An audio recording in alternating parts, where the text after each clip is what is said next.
Why did you leave me? Did you with me? Oh no. Zara Collins.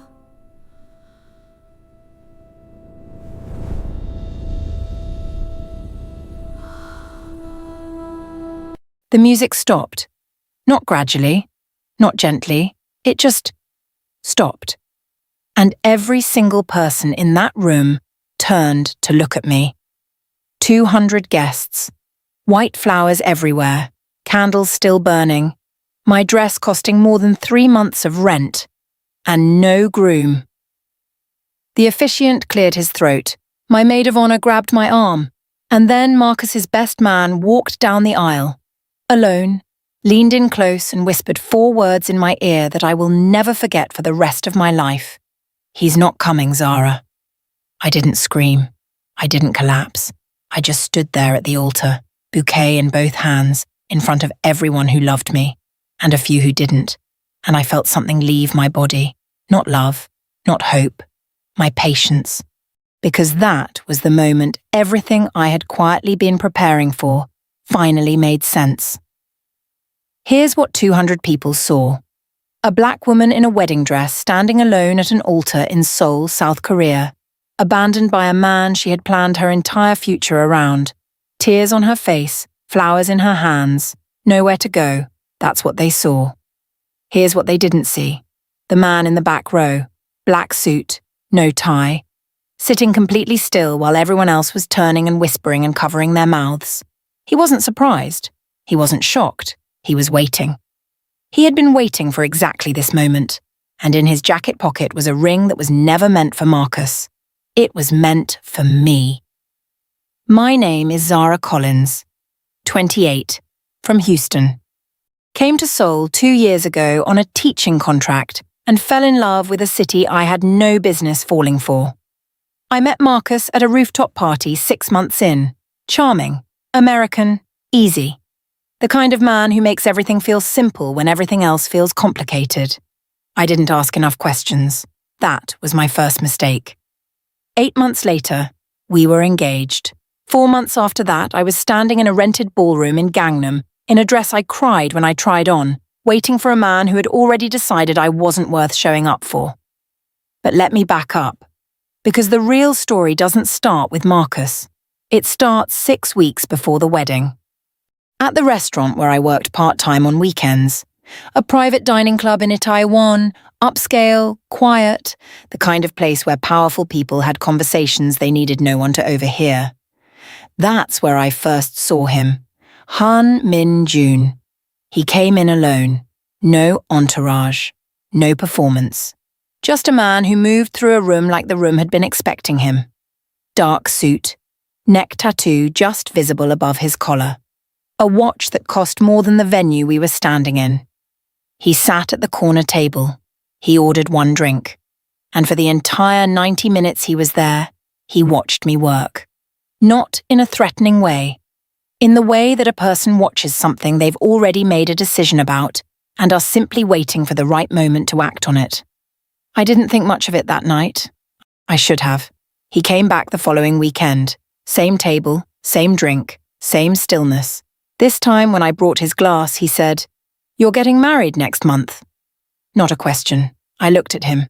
"That's not public information." He looked back. "It is if you know where to look." I didn't know what to say to that, so I said nothing and walked away. He left a tip that was larger than my monthly phone bill and didn't come back that weekend. But I thought about what he said. If you know where to look.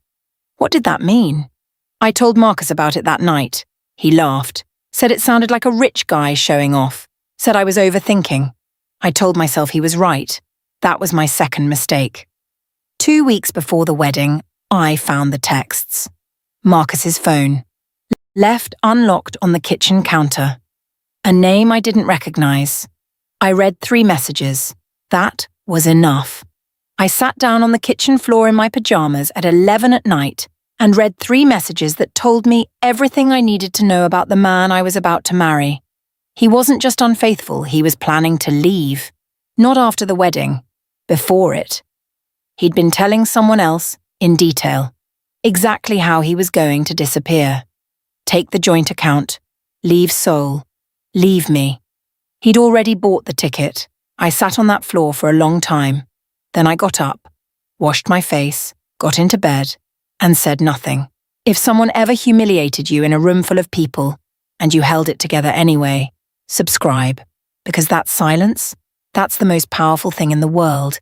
Here's what I didn't do. I didn't confront Marcus. I didn't cancel the wedding. I didn't tell my mother, my bridesmaids, my friends.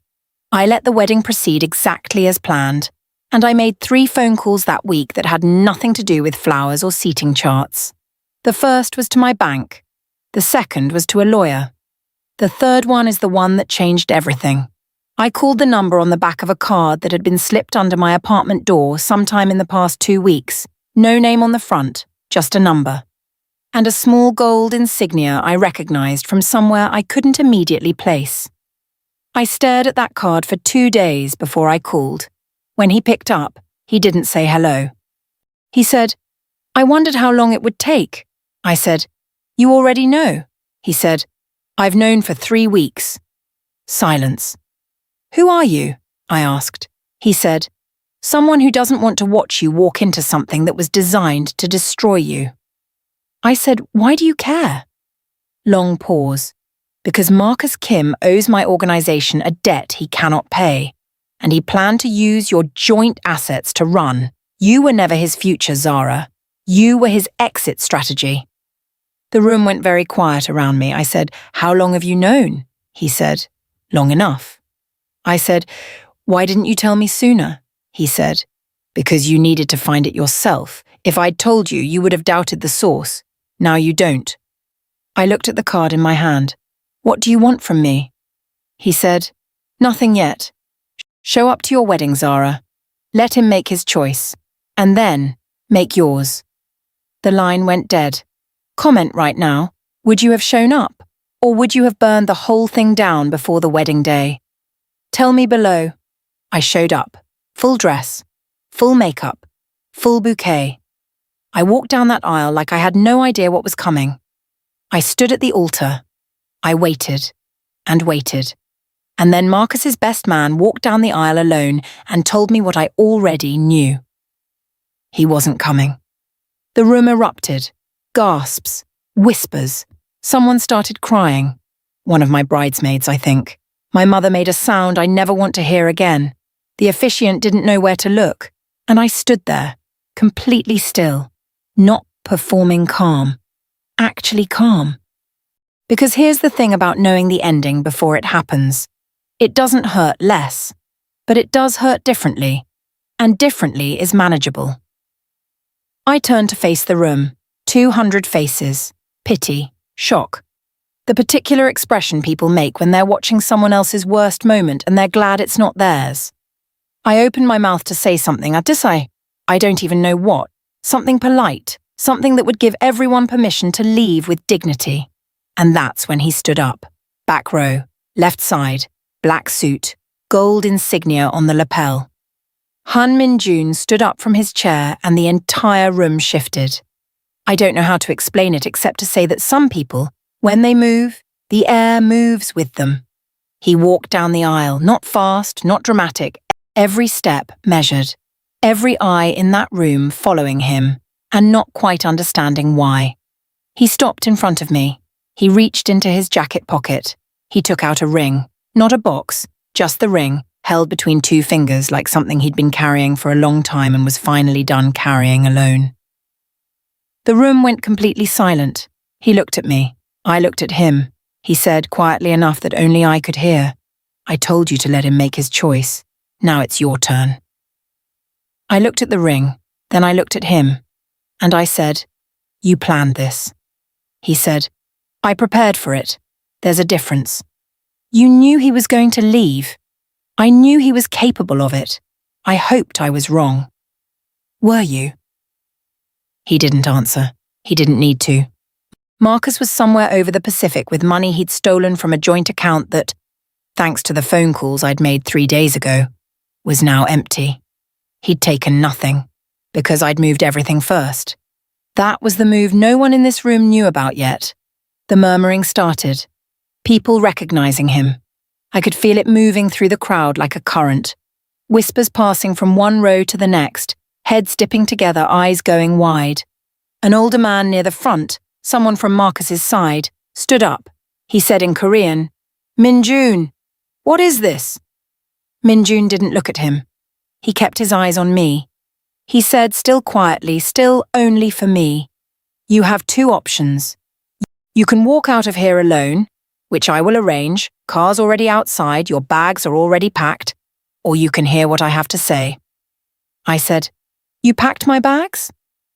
3 days ago, after our call. You were that sure I'd show up? I was that sure you were strong enough to. Something moved in my chest. Not love, not yet. Something earlier than love. The thing that comes before it when you're not sure you trust someone, but you can't quite explain why you feel safer than you did 5 minutes ago. I looked at the ring. It wasn't flashy. It wasn't trying to perform wealth or power. It was simple, elegant. The kind of ring someone chooses when they've thought about the person wearing it more than the impression it makes. I said, "You don't know me." He said, "I know you found those texts 2 weeks ago and didn't break. I know you moved your assets before the wedding without telling anyone. I know you showed up today in that dress knowing full well what was going to happen, because you needed to see who he really was in front of everyone who needed to see it too." Silence. "I know you're not a woman who needs saving, Zara. I'm not here to save you." "Then what are you here for?" "To offer you something real." The room was holding its breath. My mother was gripping the edge of her pew. My maid of honor was completely frozen. And Han Min-joon, the most dangerous man in Seoul, the man whose name I would later learn made entire boardrooms go still, was standing in front of me with a ring and the most honest sentence anyone had said to me in 2 years. I looked at the 200 people watching. Then I looked at him. I said, "I'm not saying yes today." Something shifted in his face. Not disappointment, not offense, respect. He said, "I know." I said, "But I'm not saying no either." He nodded once, closed his hand around the ring, put it back in his pocket. Then he held out his arm, not grabbing, not pulling, just offering, and said, "Then let me get you out of here." I looked at the altar, the flowers, the candles still burning, the officiant who still hadn't moved. I looked at 200 faces, and I took his arm. We walked out together. Nobody stopped us. Nobody said a word. Not even his organization's man in the front row. Because there are moments in a room when everyone understands, without being told, that something has already been decided, and there is no version of events in which challenging it ends well for them. This was that moment. The car was black, already running. A driver I didn't recognize who didn't look at either of us. We sat in the back in silence for a long time. Seoul moved past the windows. Then I said, "How long?" He said, "How long what?" "How long have you actually been watching?" He was quiet for a moment. "Since the night you told a man twice your size to let go of your wrist." And he did. I turned to look at him. "The restaurant. You didn't flinch. Most people flinch. You looked at him like the outcome was already decided and you were just waiting for him to catch up." "That was 8 months ago." "Yes. You've been watching me for 8 months." "Watching is not the right word." "What's the right word?" He looked out the window. "Waiting." I sat with that.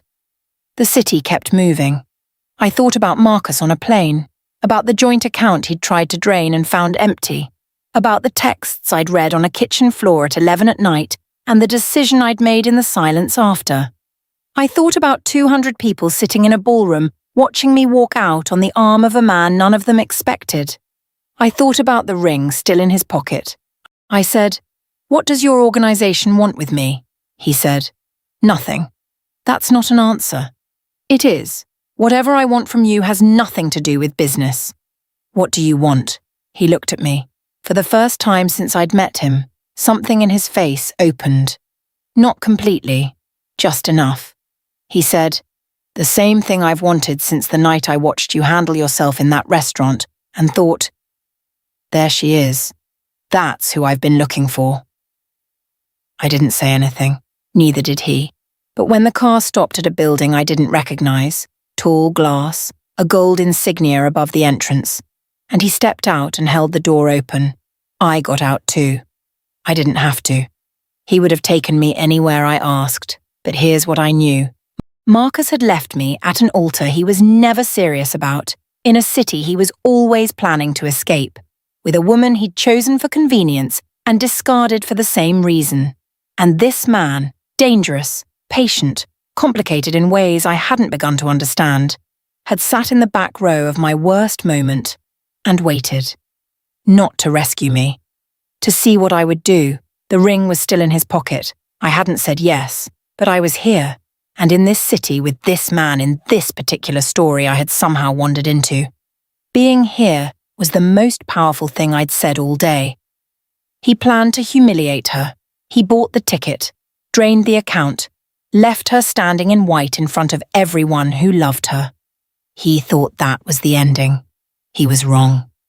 Because the woman he underestimated had already moved the money, already made the calls, and had already walked into that room knowing exactly what was going to happen, and choosing to let it play out anyway. That's not weakness. That's strategy. If you've ever been counted out by someone who didn't understand what they were dealing with, subscribe now. New story every single week, built for people who know that the most powerful move is sometimes the quiet one. Drop your city in the comments. I want to know where my people are watching from. And tell me honestly, would you have taken his arm and walked out, or would you have made a different choice? Comment below. Let's talk.